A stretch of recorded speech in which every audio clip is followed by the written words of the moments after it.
பேச மாட்டாரு, பேசுவாரா, பேசுங்க சிஎம்லாம் சொன்னாங்க. ஆனா பேசி 5 நிமிஷத்திலேயே இவங்க அத உட்கார்ந்து கேட்கக்கூடிய பொறுமை அவர்களுக்கு இல்ல.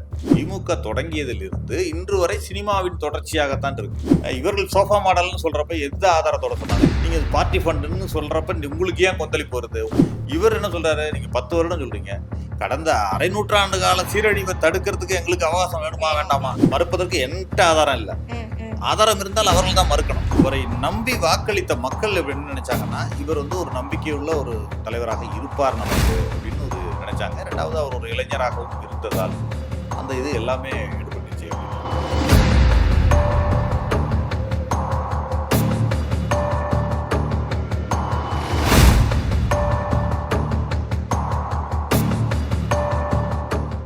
மெய்வர மாற்றம் வரும். இன்றைக்கு நம்மளோட சிறப்பு நேர்காணலுக்கு வந்திருக்காங்க தமிழ்நாடு காங்கிரஸ் கட்சியை சார்ந்த மாநில செய்தி தொடர்பாளர் திரு சந்திரசேகரன் சார் அவர்கள். வணக்கம் சார். வணக்கம். எப்படி இருக்கீங்க சார்? நல்லா இருக்கு. சட்டசபையில எல்லாரும் கூடி பேசிட்டு இருக்காங்க. ஒரு பக்கம் நம்மளுடைய இப்ப இருக்க சிஎம் ஜோசப் விஜய் பேசியிருக்காரு. அவருக்கு அகேன்ஸ்டா முன்னாள் துணை முதல்வர் உதயநிதி ஸ்டாலின் பேசியிருக்காரு. இப்ப இவங்க 2 பேர் பேசுற இந்த காணொலி நீங்க எப்படி பாக்குறீங்க? இதுக்கு முதல்ல அவரு முதல்வர் திரு விஜய் அவர்கள் வந்து பேச மாட்டாரு, பேசுவாரா, பேசுங்க சிஎம்லாம் சொன்னாங்க. ஆனா பேசி 5 நிமிஷத்திலேயே இவங்க அதை உட்கார்ந்து கேட்கக்கூடிய பொறுமை அவர்களுக்கு இல்ல. ஏனென்றால் 2 செய்திகளை பாக்குறேன். நேரலையில சட்டப்பேரவை நிகழ்வு ஒளிபரப்பல அப்படின்னு ஒரு குற்றச்சாட்டை சொன்னார். நேற்றிலிருந்து நேரலையில் ஒளிபரப்பப்படுகிறதுன்னு சொல்லிட்டாரு. அவர் சபாநாயகரும் சொல்லிட்டாரு, நேரலையில் எல்லாமே கட் பண்ணாம ஒளிபரப்பப்படுகிறது அப்படின்னு சொல்லிட்டாரு. எல்லாரும் அதனால உறுப்பினர்கள்லாம் எச்சரிக்கையா இருக்கணும். கடந்த முறை பல குற்றச்சாட்டுகள் வந்துச்சு, எதிர்கட்சி தலைவர் பேசுனதெல்லாம் காட்ட மாட்டேன்றாங்க அப்படின்னு தான் எடப்பாடி பழனிசாமி அவர்கள் கடுமையான குற்றச்சாட்டுகளை சொல்லிட்டே இருந்தார். ஆனாலும் கடைசி வரை அதை செய்யல. நேரலையில் ஒளிபரப்பப்படவில்லை என்பதுதான் உண்மை கடந்த ஆட்சியில. ஆனால் இந்த முறை உடனே ஏற்றுக்கிட்டு அதை எதற்காக நேரலையில் ஒளிபரப்பப்படவில்லை என்ற ஒரு காரணத்தை சொல்லும் பொழுது, சிலர் விரும்பத்தகாத வார்த்தைகளை உபயோகப்படுத்திடலாம், சிலர் விரும்பத்தகாத செயல்களை செய்திடலாம் சட்டசபையில. அதை நேரடியாக மக்கள் பார்க்க வேண்டாம், அதை தவிர்த்தா நல்லா இருக்கும்னு தான் பண்ணோம்னாங்க. ஆனாலும் அதையும் தெரிந்து கொள்ளட்டும்னு இன்னைக்கு முடிவெடுத்து பண்ணிட்டாங்க. நேற்று நான் பார்த்தேன், நேற்றுக்கும் இன்றைக்கும் அசம்பிளியை பார்க்குறோம். நேற்று எதிர்கட்சி தலைவர் பேசுறாரு, முன்னாள் துணை முதல்வரும் இன்றைய எதிர்கட்சி தலைவருமான திரு உதயநிதி ஸ்டாலின் பேசுறாரு. பேசும்பொழுது அவருடைய பேச்சில் எந்த குறுக்கீடும் இல்லை, யாருமே குறுக்கிடல. இத்தனைக்கும் சோஃபா மாடல் என்றெல்லாம் பல விஷயங்களை பல குற்றச்சாட்டுகள், அடுக்கடுக்கான குற்றச்சாட்டுகளை அரசியல் சொல்றாரு, சோஃபா மாடல்னு சொல்றாரு, சிஎம் சொல்றாரு, சினிமா அரசியல் அது இது நிறைய பேசினார், குற்றச்சாட்டுகளை சொன்னாரு. ஆனாலும் யாரும் சொல்லல, யாரும் எதிர்ப்பு குரல் எழுப்பல. இன்றைக்கு அதே இது ஒரு பார்ட்டி ஃபண்டுன்னு ஒரு வார்த்தையை மட்டும் குறிப்பிடுறாரு முதலமைச்சர் குறிப்பு. உடனே கொந்தளிச்சு எழுந்திருக்காங்க. அப்பவே சொல்றாரு, நான் எந்த பார்ட்டின்னு கூட குறிப்பிடல, ஆனால் ஏன் இவர்களுக்கு கோபம் வருதுன்னு கேட்கிறாரு அவை முன்னவர்கள். இப்படி எல்லாம் போகுது விவாதம் செல்லும் பொழுது இவர்கள் அதை புறக்கணிச்சு வெளிநடப்பு செய்யறாங்க. ஏன் அதை பொறுமையா இருந்து கேட்கறதுக்கான, அதுக்கும் சபாநாயகர் சொல்றாரு, நீங்க முடித்தவுடன் உங்களுக்கு வாய்ப்பு தர்றேன், நீங்க என்ன குற்றச்சாட்டோ அதுக்கு பதில் சொல்லுங்க. சப்போஸ் அவர் ஆதாரம் இல்லாத குற்றச்சாட்டை சொன்னார்னா அதை நீக்குவதற்கும் எனக்கு உரிமை உண்டு, நான் நீக்குகிறேன் அப்படின்னு சொல்றாரு. ஆனாலும் அதை ஏற்றுக்கொள்ளாமல் வெளிநடப்பு செய்யறாங்க. ஏனென்றால் இவர்களுக்கு அதான் சொல்றேனே, இவர்கள் இன்னும் ஆட்சியில் இருக்கும் மனோபாவத்துடன் நடந்து கொண்டிருக்காங்க. சினிமா என்று குற்றம் சாட்டும் இவர்கள் அதே சினிமாவில் இருந்துதான் வந்தவர்கள் என்பதை முதல்ல புரிஞ்சுக்கணும். அவங்க தாத்தாவே எங்க இருந்து வந்தாங்க? தாத்தா இல்ல, திமுக தொடங்கியதே சினிமாவில். திமுக தொடங்கியதிலிருந்து இன்று வரை சினிமாவின் தொடர்ச்சியாகத்தான் இருக்கு, கலைத்துறையின் தொடர்ச்சியாகத்தான் இருக்கு. அதை வச்சுக்கிட்டே இவங்க ஒரு குற்றச்சாட்டை சொல்றதுன்றது ரொம்ப சைல்டிஷா இருக்குன்னு நான் நினைக்கிறேன். ஒண்ணு. இரண்டாவது, இவர்கள் சோஃபா மாடல்னு சொல்றப்ப எந்த ஆதாரத்தோட சொன்னாங்க? இன்றைக்கு கூட வெளியில அவர் பேட்டி கொடுக்குறாரு, துணை முதல்வர் பேட்டி கொடுக்குறாரு, எல்லா கட்சி ஆபீஸுக்கும் முதல்வர் விசிட் பண்றதுக்கு முன்னாடி புது சோஃபா போனுச்சு அங்க அப்படின்னு இன்னைக்கும் சொல்றாரு, குற்றம் சொல்லிட்டு தான் இருக்காரு. இன்றைக்கும் வெளியில பத்திரிகையாளர்கள் சந்திக்கும் போது சொல்றாரு. அப்படிங்கிறப்ப இவர் எப்படி கம்யூனிஸ்ட் இயக்கங்கள், விசிக எல்லாவற்றையும் இப்படி கொச்சைப்படுத்தும் போது நீங்கள் என்ன உத்தமர்களா என்ற கேள்வி கேட்கிற உரிமை இருக்கா இல்லையா? அந்த கட்சிக்கு இருக்கா இல்லையா? ஆளுங்கட்சிக்கோ இல்ல மற்றவர்களுக்கோ இருக்கா இல்லையா? நீங்க பார்ட்டி ஃபண்டுன்னு சொல்றப்ப உங்களுக்கு ஏன் கொந்தளிப்பு வருது? உங்களுக்கு ஏன் எதிர்ப்பு தெரிவிக்க வேண்டிய நிலைமை வருது? அது மாதிரி பல விஷயங்கள்ல நேரடியாக, அதாவது சில ஊழல்களை எல்லாம் தடுத்து நேரடியாக அரசாங்கத்துக்கு வருமானத்தை கொண்டு வந்திருக்கோம்னு முதல்ல சொல்றாரு. அதுல நீங்க விளக்கம் கேட்கலாம், தப்பு இல்ல. எதுல நீங்க கொண்டு வந்தீங்க அப்படின்னு கேட்கலாம். நீங்க உதாரணத்துக்கு எடுத்துக்கிட்டீங்கன்னா, டாஸ்மாக்ல அட்டைப்பெட்டி அதுல எல்லாம் 50 ரூபாய் 100 ரூபான்னு ஏதோ பிக்ஸ் பண்ணி, ஒரு அட்டைப்பெட்டிக்கு எவ்வளவு அப்படின்னு பிக்ஸ் பண்ணி, அது எந்த விதமான பில்லும் இல்லாம யாரோ ஒருவருக்கு சென்று கொண்டிருந்தது அப்படின்னு சொன்னாங்க. அதை இன்றைக்கு தடுத்து அதில் மட்டும் ஒரு 1200 கோடி ரூபாய் வருமானம் வந்திருக்கு அரசாங்கத்துக்கு நேரடியாக. இதை சொல்லியிருக்காங்க. இதை இன்று வரை மறுக்கவில்லை. திமுக மறுக்கல, இன்று வரைக்கும் மறுக்கல. ஆமா. ஆக இந்த மாதிரி செய்திகள் சொல்லும் பொழுது இவர்களுக்கு கோபம் வருகிறது. அவர் இன்றைக்கும் ஒரு முதல்வர் எதை நம்பி வாக்களித்தார்கள் மக்கள்னு ஒண்ணு பார்க்கணும். முதல்வர் ஒன்று 2 திராவிட கட்சிகளுக்கு மாற்றாக ஒருவரை தேடி இருக்கிறார்கள். 2வது அந்த சலிப்பு 2 திராவிட கட்சிகளும் ஆட்சியில் செய்த பிரச்சனைகள் வந்து மக்களுக்கு சலிப்பு ஏற்படும். ஒரு புரிய ஆரம்பிச்சுன்னு சொல்லலாம் இல்லையா? புரிய ஆரம்பித்தது மட்டுமல்ல, புரிய ஆரம்பித்து பல வருஷங்கள் ஆச்சு. ஆனால் அதற்கு மாற்று இல்லாமல் இருந்துச்சு.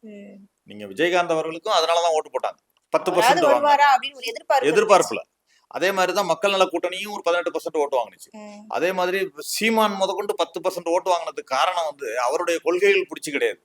மாற்று அரசியல் இவர்களை பிடிக்காம, இவர்கள் இதுவரையும் பிடிக்காம போட்ட ஓட்டு தான் அந்த 10%. ஆனா இன்றைக்கு இவர் வரும்போதே அவர் சொல்றாருல்ல, எல்லாரும் கட்சி ஆரம்பித்த பிறகு வீட்டுக்குள்ள சொல்லுவாங்க. நான் வந்து எல்லார் வீட்டுக்குள்ளேயும் போன பிறகுதான் கட்சியை ஆரம்பித்தேன். அது உண்மை. ஆமா. எல்லார் வீட்டிலும் அவருக்கான ரசிகர்கள் என்று இல்ல, அவர் மேல் மிகவும் அன்பு வைத்தவர்கள் நிறைய பேர் இருந்தாங்க. அது வந்து ஒரு கட்சி ஆரம்பிக்கும் பொழுது இந்த 2க்கும் மாற்றாக அவரை பார்த்தாங்க. ஒரு கட்டத்துல ரஜினிகாந்த் அவர்களை கூட அது மாதிரி எதிர்பார்த்தாங்க. ஆனால் அவர் பின்வாங்கினதுனால அவருடைய செல்வாக்கு நிரூபிக்கப்பட முடியாம போயிடுச்சு. ஆனா இவர் வந்து எந்த விதத்திலையும் முன்வைத்த கால பின் வைக்காம, அதுவும் வரும்பொழுதே அந்த உறுதியோடு, எனக்கு இதுதான் நிறைய இறுதியான திரைப்படம், கடைசி திரைப்படம்னு ஒரு திரைப்படத்தை சொல்லிட்டே வர்றாரு. அந்த மாதிரி ஒரு உறுதியான மனப்பான்மையோட வர்றப்ப அவர் மேல ஒரு நம்பிக்கை ஏற்படுது, மக்களுக்கு நம்பிக்கை ஏற்படுது, போடுறாங்க, வாக்களிக்கிறாங்க, மக்கள் வாக்களிக்கிறாங்க. ஆனால் இவர்கள் என்ன நினைக்கிறாங்கன்னா, அந்த நம்ம 2 பேர் தானே இருந்தோம், திமுகவும் அதிமுகவும் மாத்தி மாத்தி இருந்தோம், இவர்களுடைய தவறுகளை அவர்கள் மறைப்பது, அவர்களுடைய தவறுகளை இவர் மறைப்பது, 2 பேரும் இந்த மாதிரி தான் பண்ணிட்டு இருந்தாங்க. உதாரணத்துக்கு சொல்ல போனா கொடநாடு கொலை கொள்ள வழக்கு எடுத்துக்கலாம். அந்த வழக்கை வந்து பெருசா பிரச்சாரத்துல முதற்கொண்டு திமுக தலைவர் பேசினார். முதல்வர் ஆன பிறகு அது என்ன ஆச்சுன்னு கேட்டா, அந்த கேஸ் 5 வருடங்கள்ல முடிக்கப்படவே இல்லை. ஏன் அது காப்பாற்றப்பட்டது? அவரை காப்பாற்ற வேண்டிய அவசியம் என்ன திமுகக்கு வந்ததுன்னு பார்த்தோம்னா, அதன் தொடர்ச்சியா தான் அதிமுக தலைமையில திமுக ஆதரவளித்து ஆட்சி அமைக்கும் நிலைமைக்கு கடைசியில் வந்ததை வச்சு கனெக்ட் பண்ணி பாக்குறப்ப, இவர்களை அவர்கள் காப்பாற்றுவதும், அவர்களை இவர்கள் காப்பாற்றுவதும், இருவரையும் விடுத்து இன்னொருவரை ஏற்றுக்கொள்ளாத மனப்பான்மையும் இவர்கள்ட்ட இருந்திருக்கு. ஆக இன்னொருவர் வந்து விட்டாரே என்ற இவர்களுக்கு ஒரு பெரிய எரிச்சல் இவர்கள் மத்தியில். அதனால இவரை எதிர்த்து ஒரு அவதூறு சொல்கள் எல்லாம் வீசுறாங்க. இன்றைக்கு அவருக்கு ஒரு 6 மாத கால அவகாசம் கொடுக்கலாம், 1 வருட காலம் கூட அவகாசம் கொடுக்கலாம். என்னன்னா, மகளிர் உரிமை தொகையை கேட்கிறப்ப, திமுக கேட்கிறப்ப கிட்டத்தட்ட ஒரு 2 வருடங்கள் கழித்துதான் அதை கொடுத்தாங்க. அப்ப கேட்கிறப்ப கடந்த 10 வருட சீரழிவத்தை நாங்க சரி செய்யறதுக்கே எங்களுக்கு நிறைய கால அவகாசம் தேவைப்பட்டுச்சு அப்படின்னு சொன்னாங்க. இவர் என்ன சொல்றாரு, நீங்க 10 வருடம் சொல்றீங்க, கடந்த அரை நூற்றாண்டு கால சீரழிவை தடுக்கிறதுக்கு எங்களுக்கு அவகாசம் வேணுமா வேண்டாமா? அது நியாயமா தானே இருக்கு. அப்படிங்கிறப்ப இன்னைக்கு வெள்ளை அறிக்கை கொடுத்துருக்காங்க. அதுல எவ்வளவு பிரச்சனைகளை சுட்டி காட்டிருக்காங்க, எவ்வளவு செய்திகளை சொல்லியிருக்காங்க. அப்படிங்கிறப்ப அதெல்லாம் சரி செய்து வருவதற்கு அவர்களுக்கு கொஞ்சம் கால அவகாசம் கொடுக்க வேண்டும். அந்த வகையில் இன்றைக்கு கூட அவர் உறுதியா சொல்ற ஒரு விஷயத்த மக்கள் நம்பிக்கை எது ஏற்படுதுன்னா, நாங்க வந்து ஒரு பைசா கூட ஊழல் செய்ய மாட்டோம், ஊழல் செய்பவர்களையும் விட மாட்டோம், ஏற்கனவே ஊழல் செய்தவர்களையும் விட மாட்டோம்னு 3 வார்த்தை சொல்றாரு. அதுக்கான ரியாக்ஷன் இதுவா இருக்கும்னு நினைக்கிறீங்களா சார்? தொடர்ந்து அவங்கள வந்துட்டு அவதூறு பத்திட்டே பேசிட்டு இருக்கிறது இதுதான் காரணம்னு நினைக்கிறீங்களா? இல்ல, அவர் தேர்தல் பிரச்சாரத்துல சொன்னதும் அதுதான். அதே மாதிரி பதவி ஏற்கிறப்ப சொன்னதும் அதுதான். அதில் எந்த வித மாறுபட்டும் அவர் சொன்னதா நான் நினைக்கிறேன்.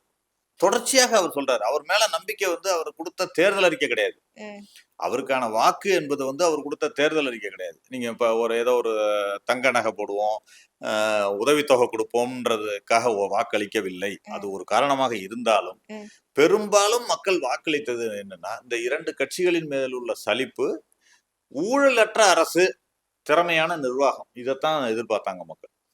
இன்னைக்கு அவரு சட்டசபையில பேசின ஒரு குறிப்பு எடுத்துக்கிட்டோம்னா, எல்லா விஷயங்களையும் உடைச்சிருக்கோம், ஜாதி மதம் ரீதியா வாக்களிக்கிறத உடைச்சிருக்கோம், பணத்துக்கு வாக்களிக்கிறத உடைச்சிருக்கோம், இதெல்லாம் சொல்லியிருக்காரு. இதெல்லாம் உண்மைதான், இன்னைக்கு கண்ணெதிரா நடந்திருக்கு, நம்ம பார்த்திருக்கோம், இளைஞர்கள் பார்த்திருக்காங்க. பாக்குறப்ப அந்த நம்பிக்கையை விதைத்திருக்கிறார் இன்று சட்டசபையில பேசினது மூலமாக. நீங்க பேசாத முதல்வர்னு சொல்லிட்டு இருந்தீங்க, இன்னைக்கு பேசி இருக்கிறார். பேசும்போது நீங்க கேட்கறதுக்கான மனநிலையில இல்ல. ஆக எதிர்கட்சி என்பது எதிர்கட்சியாக இருக்க வேண்டும், எதிர்கட்சி என்பது குற்றம் சொல்வதற்காக மட்டுமே இருக்கக்கூடாது, எதிரி கட்சியாக செயல்படக்கூடாது என்பதுதான் என்னுடைய வேண்டுகோளாகவும் நான் நினைக்கிறேன். சோ இதுக்கிடையில வந்துட்டு பாத்தீங்கன்னா, அறநிலையத்துறை அமைச்சர் ரமேஷ் வந்துட்டு ஒரு குற்றச்சாட்டு இந்த இப்பெல்லாம் நடந்துச்சு கடந்த வருஷத்துல, அதான் கடந்த 5 ஆண்டுல இந்த விஷயம் நடந்தது அப்படின்னு சொல்லும்போது, இதுக்கு முன்னாடி இருந்த அமைச்சர் சேகர் பாபு அவரை தாக்கி பேசின மாதிரி எடுத்துக்கலாமா, இல்ல கடந்த வருடங்கள் நடந்த சில குற்றங்களை பேசி எடுத்திருக்காரு அப்படின்னு நினைக்கலாம்? இல்ல அவர் சொல்றது உறுதியா தானே இருக்கு. நீங்க ஒரு கோவில் நிலங்கள் வந்து கோவில் நிலங்களோ, கோவில் சொத்துக்களோ பாதுகாக்கப்பட வேண்டும் அப்படிங்கிறதுல எந்த விதமான மாற்று கருத்தும் கிடையாது. அதுல கடந்த ஆட்சியின் கீழ செயல்பட்ட சில சில விஷயங்கள சொல்றாரு. ஒன்று பள்ளி ஆரம்பிக்கிறத பத்தி நான் குறை சொல்லல. ஆனா அந்த கோவில்லேருந்து வர வருமானத்த நீங்க ஒரு பார்க்கிங் இது கட்டுறீங்க.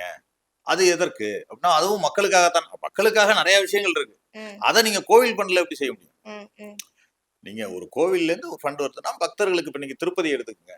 திருப்பதியிலேருந்து வர வருமானம் எப்படி யூஸ் பண்றாங்க? அது ஒரு யுனிவர்சிட்டி கூட கட்டியிருக்காங்க. அந்த ம், அந்த திருப்பதி இன்றைக்கு எவ்வளவு பெரிய நகரமாக மாறி இருக்கிறது அப்படின்றத பார்க்குறோம். அது மாதிரி ஒரு வருமானம் அந்த கோவில்லேருந்து ஒரு வருமானம் பக்தர்கள் வந்து அந்த கோவிலுக்காக செய்யணும்னு நினைக்கிறது தான் போடுறாங்க. ம், குடுக்குறது ஃபுல்லாவே அந்த கோவிலுக்காக செய்ய வேண்டும். அந்த கோவிலுக்கு வரும் பக்தர்களுக்கு ஒரு கழிப்பறை கூட இல்ல. அவர் சொல்றது அதான் சொல்றாரு. அறநிலையத்துறை ம். அமைச்சர் சொல்றாரு. ஒரு கழிப்பறை வசதி இல்ல. ஒரு குடிநீர் குடிநீர் வசதியும், வசதி இல்ல. சாலை. ம், அதையெல்லாம் செய்யாம நீங்க பார்க்கிங் கட்டுறேன்னு சொல்றீங்க. அப்பன்னா யாருக்காக? இப்ப நீங்க கோர்ட்லயே வழக்குறப்ப ஜட்ஜி எல்லாம் என்ன சொல்றாங்கன்னா, நீங்க வந்து வணிக நோக்கத்தோட அந்த ஃபண்ட யூஸ் பண்ணக்கூடாதுன்றது தான் தீர்ப்பா இருக்கு. ம், ம், அதை மீறி இவர்கள் செய்திருக்கிறார்கள் என்பதை எக்ஸ்போஸ் பண்ணியிருக்காரு. அவ்வளவுதான். ம், அது ம், யார் செய்திருந்தாலும் தவறு தவறு தான். உடனே இவர்கள் அதை திசை திருப்பி நீங்க பாஜக குரல்ல ஒலிக்கிறீங்க அப்படின்ற மாரி பேசுறாங்க. ம். அது அது கிடையாது. பாஜகவோ அல்லது வேறு எந்த கட்சிகளோ அல்லது யார் வேணாலும் செய்யலாம். ஆனா நல்லதை சொன்னால் யார் சொன்னாலும் ஏற்றுக்கொள்ள வேண்டும் என்பதுதான் ஒரு ஒரு பொருளாக எடுத்துக்கணும். இதுக்கிடையில அமைச்சர், தொழில்துறை அமைச்சர் கீர்த்தனா ஒரு விஷயம் சொல்றாங்க. கடந்த ஆட்சியில 25 நிறுவனங்கள் தமிழ்நாட்டுல தொழில் தொடங்காம, மற்ற மாநிலங்கள்ல போயிட்டு தொழில் தொடங்குனாங்க. அதுக்கு என்ன காரணம்னா, 23% கமிஷன் குடுத்தா தான் நாங்க தொழில் தொடங்குவோம் அப்படிங்கிற மாரி ஒரு ஸ்டேட்மெண்ட் குடுத்துருக்காங்க. இதுக்கு காரணம் இவங்க தான் அப்படின்னு ஒரு குற்றச்சாட்ட சொல்றாங்க. இது எந்த அளவுக்கு உண்மை? இல்ல அவர் வந்து ஆதாரம் இல்லாமல் ஏன்னா பல என்னென்ன நிறுவனங்கள் எந்தெந்த காலத்துல போச்சுன்னு ஒரு லிஸ்டோட சொல்றாங்க. ம், அதை மறுக்க வேண்டியது திமுக தான். இது இல்லை அப்படின்னா ஆதாரப்பூர்வமாக அவங்க மறுக்கணும். அதை மறுத்து ஒரு அன்றைய தொழில்துறை அமைச்சராக இருந்தவரோ அல்லது அன்றைக்கு துணை முதலமைச்சராக இருந்தவரோ முதலமைச்சராக இருந்தவரோ மறுத்து அறிக்கை வந்தால் அதை பத்தி பேசலாம். ம், ஏனென்றால் இன்றைக்கு குற்றச்சாட்டு என்பது வந்து பொது வெளியில வச்சிருக்காங்க. அதை நம்ம மறுப்பதற்கு என்கிட்ட ஆதாரம் இல்ல. ம், ம், ஆதாரம் இருந்தால் அவர்கள் தான் மறுக்கணும். அதே மாதிரி இன்றைக்கு ஓ, பல காலகட்டங்கள்ல பார்த்திருக்கோம். ஒரு தொழில்துறை அமைச்சரோ அல்லது முதலமைச்சரோ வெளிநாடுகளுக்கு இந்த தொழில்துறையை ஈர்ப்பதற்காக போனாக்க பெரிய விளம்பரங்கள் பெரிய இது இருக்கும். ஆனால் எந்த விதமான விளம்பரமும் இல்லாம சைலண்டா போய் தென்கொரியா போய் அந்த தொழில்துறை அமைச்சர் போய் ம், அவங்க அந்த சந்திச்சு அங்கிருந்து இவர்களை கூட்டிட்டு வந்து அந்த தொழில்துறை பிரதிநிதிகளை கூட்டு வந்து ஒப்பந்தமும் கையெழுத்து போட்டாங்க. ம். தூத்துக்குடி கப்பல் கட்டும் தளம் சம்பந்தமா. ஆக ஒரு சைலண்டாக இருந்தாலும் அது ஒரு ரெவல்யூஷன் பண்ணிருக்காங்க. அதாவது ம். கொள்கையோ வேற ஏதாவது வளர்ச்சியோ வெறும் முழக்கம் மட்டுமல்ல செயல். செயல்னு புரிஞ்சுக்கிறேன் அதுல இருந்து. ம், ஒரு ம், பேசாமல் செயலில் இந்த அரசு செய்து காட்டி இருக்கிறது செய்து காட்டி கொண்டு இருக்கிறது ம், அப்படிங்கிறத பாக்குறேன். ம். அதனால வெறும் விமர்சனத்தை வைக்கலாமே தவிர குற்றம் குறைகளை மட்டும் சொல்லிக் கொண்டிருப்பதில் அர்த்தமில்லை அப்படிங்கிறது தான் நான் பொருளாட்டுகிறேன். சார், இப்போ உங்களுடைய பார்வையில் திரு ஜோசப் விஜய் அவர்களுடைய ஆட்சி இப்ப அவர் ஃபர்ஸ்ட் எங்கேருந்து எந்த இடத்துலருந்து வந்தார் நம்ம எல்லாருக்குமே தெரியும். சினிமா துறையில இருந்து தான் அரசியலுக்கு வந்திருக்காங்க. இப்படி பல பேர் சினிமா துறையில இருந்து அரசியலுக்கு வந்தவங்க நெறைய பேர் இருக்காங்க. உங்களுடைய எக்ஸ்பீரியன்ஸ்ல நெறைய பேர் நீங்க பார்த்துருப்பீங்க. ஃபார் எக்ஸாம்பிள் நம்ம மறைந்த எம்ஜிஆர் ஐயா இருக்கட்டும், ஜெயலலிதா அம்மையா இருக்கட்டும், கொஞ்ச நாள் சிவாஜி கணேசன் அவங்களும் ஆரம்பித்தாங்க. அதுக்கப்புறம் விஜயகாந்த் இப்படி நம்ம தொடர்ந்து எல்லாரையும் பேர் சொல்லிட்டே போலாம். ஆனா ஒரு சிலர் மட்டும் தான் ஸ்டாண்டர்டா இருந்தாங்க. அந்த இடத்த இவர் பிடிப்பாரா? அதாவது மறைந்த எம்ஜிஆருடைய இடத்த இப்ப இருக்க நம்ம ஜோசப் விஜய் பிடிப்பாருங்களா? இல்ல ஒன்று வந்து யாரையும் யாரோடும் கம்பேர் பண்ண முடியாது. அரசியலாக இருக்கலாம் அல்லது சினிமா துறையாக இருக்கலாம்.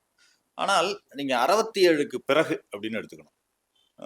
67னா நீங்க 40ஸ்லயே வந்து திரைத்துறை வந்து அரசியல்ல ஆக்கிரமிப்பு பண்ணிடுச்சு அப்படிங்கிறத எடுத்துக்கிறோம். திராவிடர் கழகம் அப்படின்னு எடுத்துக்கிட்டீங்கன்னா 40ஸ்லயே இப்ப பெரியார் வந்து திரைத்துறையில இதுலலாம் இல்லை என்றால் கூட அந்த திராவிடர் கழகத்தை வளர்ப்பதற்கு நாடகங்கள் உபயோகப்பட்டிருக்கு. ம், ம், ம், நாடகங்கள் உபயோகப்பட்டிருக்கின்றன. சிவாஜி கண்ட இந்து ராஜ்யம்ன்றதுல தான் சிவாஜி முதல்ல சிவாஜி கணேசனாக இருந்தவர் சிவாஜி ஆனார். முதல்ல அந்த படத்தை அந்த நாடகத்துல தான்.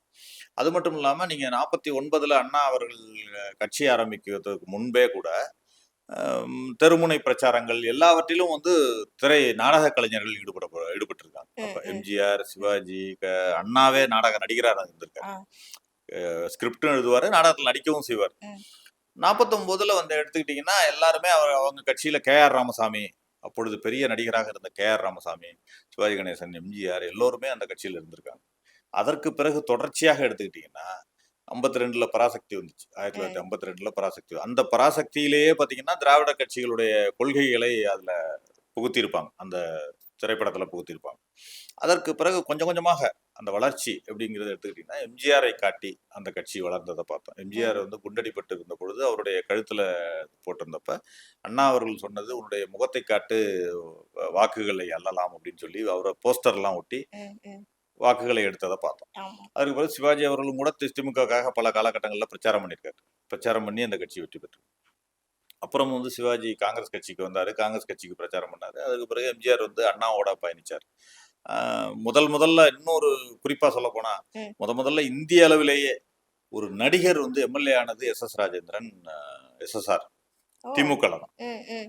முதல்ல நடிகர் இந்தியாவிலேயே ம். நடிப்புத்துறையிலிருந்து வந்து ஒரு சட்டமன்ற உறுப்பினர் ஆனார் அப்படின்னு சொன்னாக்க, தமிழ்நாட்டிலிருந்து எஸ்.எஸ். ராஜேந்திரன் தான் ம். முதல்ல எம்எல்ஏ ஆனது. ம். ம். வேணா முதல்ல வந்து எம்ஜிஆர் கூட எம்எல்சியா தான் ஆனார். ஓகே. அதற்கு பிறகு எம்எல்ஏ ஆக்குனாங்க. ம். இப்போ ம். சட்டமன்றத்துல போட்டிட்டாங்க. ம். ஆனா அதுக்கு முன்னாடியே எஸ்.எஸ்.ஆர். வந்து எம்எல்ஏ ஆயிட்டார். இப்படி தொடர்ச்சியாக எடுத்துக்கிட்டீங்கன்னா, இன்று வரைங்க அதுக்கு பிறகு எம்ஜிஆர் வந்தாரு, எஸ்.எஸ்.ஆர். இருந்தாருன்னு சொன்னேன். ஜெயலலிதா அவர்கள் வந்தாங்க. ஜெயலலிதா கூட அ நடிகையாக இருந்தால் கூட, அவர் வந்து ஒரு அரசியல் கட்சி பின்னணியில தான் வந்தார். ம். அதற்கு பிறகு இன்று வரை நீங்க எடுத்துக்கிட்டீங்கன்னா, கலைஞர் அவர்கள் கதை வசனம் எழுதுற இடத்தும், ஏன் உதயநிதி எடுத்துக்கிட்டீங்கன்னா, எதிர்க்கட்சி ஓகே. தலைவராக இருந்த உதயநிதி எடுத்துக்கிட்டீங்கன்னா, அவரை கூட ஒரு 10 படம் நடிக்க வச்சு தான் அதுக்கு பிறகு அரசியலுக்கு முழு நேர அரசியலுக்கு கொண்டு வந்தாங்க. ஏன்னா அந்த அறிமுகம் என்பது, திரையுலக அறிமுகம் என்பது ரொம்ப ஈர்க்கக்கூடியதா ஒன்றாக இருந்தது. ம். மக்கள்கிட்ட ஈஸியா அறிமுகமாகிற ம். ஒன்று திரைத்துறை என்பது. அதனால முதல்ல திரையத்துல நடிக்க வச்சுட்டு அப்புறமா அரசியல்லயும் வர்றதுங்கிறது ஒரு ஒரு இதா தான் இருந்தது. அதுல இந்த ரஜினிகாந்த் அவர்கள் கூட கட்சி ஆரம்பித்து கடைசியில் கட்சியை வித்ட்ரா பண்ணாரு. அந்த கொரோனா காரணம் காட்டி. விஜயகாந்த் அவர்கள் வந்து எதிர்க்கட்சி தலைவர் வரை நீங்க வந்தார். கமலஹாசன் கூட எடுத்துக்கலாமே சார். கமலஹாசன் கட்சி ஆரம்பித்தார். அ எல்லாமே ஒரு அந்த நேரம் இருக்கணும்னு நான் நினைக்கிறேன். ஒரு ஒரு குறிப்பிட்ட நேரத்துல அந்த கட்சியை ஆரம்பித்து, அதற்கு தகுந்த மாரி நடந்தா, ஏன்னா சிவாஜி அவர்கள் கூட கட்சி ஆரம்பித்த பிறகு, அ அவரு அவரு முதலமைச்சர் ஆவேன்னு சொல்லி வாக்கு கேட்கல. அவர் ஜானகிய முதலமைச்சர்ன்னு சொன்னாரு. ம். அதுல ஒரு தோல்வி அடைஞ்சாரு அவரு. ம். ஏன்னா ம். தமிழ்நாட்ட பொறுத்தவரைக்கும் யார் முதலமைச்சர் என்பதுக்கு தான் வாக்கு. அவரு ஜானகி அவர் கூட கேள்வி கேட்டப்ப, every time miss the bus அப்டின்னாரு. அரசியல பத்தி கேட்டப்ப. நான் எந்த பஸ்ஸுக்கு போகணும்னு நிக்கிறேனோ, அப்போ வந்து அந்த பஸ் வராது. பஸ்ஸு வர்றப்ப நான் வேற வேலைய செஞ்சுட்டு இருப்பேன். பஸ்ல ஏற மாட்டேன். அப்படின்னு ஒரு ஒரு இதா சொன்னாரு. அது வந்து ஒரு தெளிவான ஒரு விளக்கமா நான் பார்க்குறேன். ம். அப்படி கமலஹாசன் அவர்கள் கூட ஆரம்பித்த காலகட்டம் என்பது வந்து, ஒரு சரியான நேரம் இல்லாமல் இருந்திருக்கலாம். அதனால ம். இருக்கலாம். இவர் ஆரம்பித்தது ஒரு சலிப்பின் உச்சத்துல மக்கள் இருந்தாங்க. திமுக ஆட்சியின் ஒரு பிரச்சனைகள். அதிமுகவும் அங்கு தலைமை சரியில்லாமல் ஒரு பெரிய பிரச்சனை. தமிழக மக்களும் வந்து ஒரு 3வது தலைவரை, 3வது அணியை தேடுகின்ற ஒரு நிலைமை. இது எல்லாவற்றையும் அவர் வந்து உபயோகப்படுத்திக்கிட்டார். அவர் வந்து அதை யூஸ் பண்ணிக்கிட்டாரு அப்படின்னு நான் நினைக்கிறேன். ம். ம். அதற்கு தகுந்த மாதிரி அவருடைய திரையுலக இது மட்டும் இல்ல. ம். அ அவரை நம்பி வாக்களித்த மக்கள் என்ன நினைச்சாங்கன்னா, இவர் வந்து ஒரு நம்பிக்கையுள்ள ஒரு தலைவராக இருப்பார் நமக்கு அப்படின்னு ஒரு நினைச்சாங்க. 2வது அவர் ஒரு இளைஞராகவும் இருந்ததால், அந்த இது எல்லாமே ஈடுபட்டுச்சு அப்படின்னு நான் பார்க்குறேன். அதனால அவரு தொடர்ந்து ஆட்சி அவர் குடுப்பார், நல்லாட்சியை தருவார் என்ற நம்பிக்கை மக்களிடம் இருக்கிறது. அந்த நம்பிக்கை அவர்களைப் போல எனக்கும் இருக்கிறது என்றது தான் நான் நினைக்கிறேன். சோ இதுக்கிடையில வந்துட்டு பாத்தீங்கன்னா, எந்த துறையில இன்னும் சரியான முழுமையான ஊழல் இந்த துறையில இவ்ளோ ஊழல் பண்ணியிருக்காங்க அப்படின்ற ஒரு அறிக்கை இன்னும் வெளியில வராம இருக்கு டிவிக்கேல. இல்ல அது கொண்டு வருவார்கள்ன்னு நான் நம்புறேன். எல்லா துறையிலும் இப்ப மின்துறையில ஒரு வெள்ளை அறிக்கை வெளியிடுறேன்னு இப்போ சொல்லியிருக்காரு. மின்துறை தான் ரொம்ப பெரிய பிரச்சனையா போயிட்டு இருக்குல்ல சார்? வெள்ளை ரொம்ப பெரிய அறிக்கையை வந்து பிரச்சனை. வெளியிடுறேன்னு சொல்லியிருக்காரு. இன்னும் ம். 1, 2 நாட்கள்ல வெளியிடுறேன்னு சொல்லியிருக்காரு. அதுல உள்ள பிரச்சனைகள் வெளிவரும். 1. ம். 2வது நீங்க அரசின் வருமானம், அ நேரடியாக அரசுக்கு சில வருமானங்கள் வருவது தடுக்கப்பட்டிருக்கிறது அப்படிங்கிறத பார்க்குறேன். முதல்ல கனிம வளத்துறை. ம். அதுல நீங்க மணல், கனிம வளம் இதெல்லாம் வந்து நீங்க சரியான முறையில அரசுக்கு வரி வருவாயை நீங்க கொண்டு வந்தீங்கனாலே, ஏன்னா ஒரு ஒரு லோடு லாரி சும்மா உதாரணத்துக்கு எடுத்துக்கிட்டீங்கன்னா, ஒரு லோடு எடுப்பதற்கு பெர்மிஷன் வாங்கிட்டு 10 லோடு எடுப்பாங்க.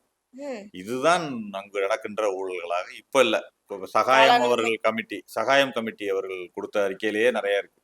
அவர் எவ்வளவு பிரச்சனைகளை சந்தித்தார்லாம் நம்ம பார்த்தோம். அவர் அந்த துறையில ஆமா. இருந்தப்ப, ம். அதிகாரியாக இருந்த பொழுது. கோர்ட்டே அவர நியமிக்குது. இந்த கனிம வள பிரச்சனைக்காக. ஆனாலும் அவர அந்த செயல் செய்ய விடல. ஆம். அது மாரி எல்லாம் பார்த்தோம் நம்ம. அப்ப குடுத்தப்பவேலேருந்தே நான் ஃபாலோ பண்றப்ப பார்த்தீங்கன்னா, அந்த அறப்போர் இயக்கம்னு ஒரு இயக்கம் ம். பார்த்தீங்கன்னா, பல முறைகேடுகள வெளில கொண்டு வந்து கோர்ட் வரைக்கும் போயி, அத இன்று வரைக்கும் போராடிட்டு இருக்காங்க. நீங்க அவர்களுடைய அறிக்கைகளை எடுத்தீங்கனாலே போதும், ஆதாரங்கள நீங்க கொண்டு வந்துர முடியும். ம். ம். அது மாதிரி கனிம வளத்துல அந்த கொள்ளை போறத தடுத்தாலே அரசாங்கத்துக்கு நேரடி வருமானம் பல லட்சம் கோடி வரும்னு சொல்றாங்க. நீங்க அரசுக்கு குறைந்தபட்சம் ஒரு வருடத்திற்கு 50,000 கோடியிலிருந்து 1,00,000 கோடி கனிம வளத்திலிருந்து கிடைக்க வாய்ப்பு இருக்கு அப்படின்னு சொல்றாங்க. அதே மாதிரி பத்திரப்பதிவுத்துறை, ம், ம். நீங்க இந்த நிதியமைச்சர் கொடுத்த வெள்ளை அறிக்கையிலேயே ஒரு ஒரு ஒரு சம்பவத்தை குறிப்பிடுறாரு. ஏதோ கோயம்பேடு அருகிலோ ஏதோ ஒரு இடத்துல ஒரு டிரான்சாக்ஷன்ல அண்டர் வேல்யூல ரிஜிஸ்ட்ரேஷன் பண்ணதுல ஒரு 5,000 கோடி அரசுக்கு இழப்புங்கிறார். ம்.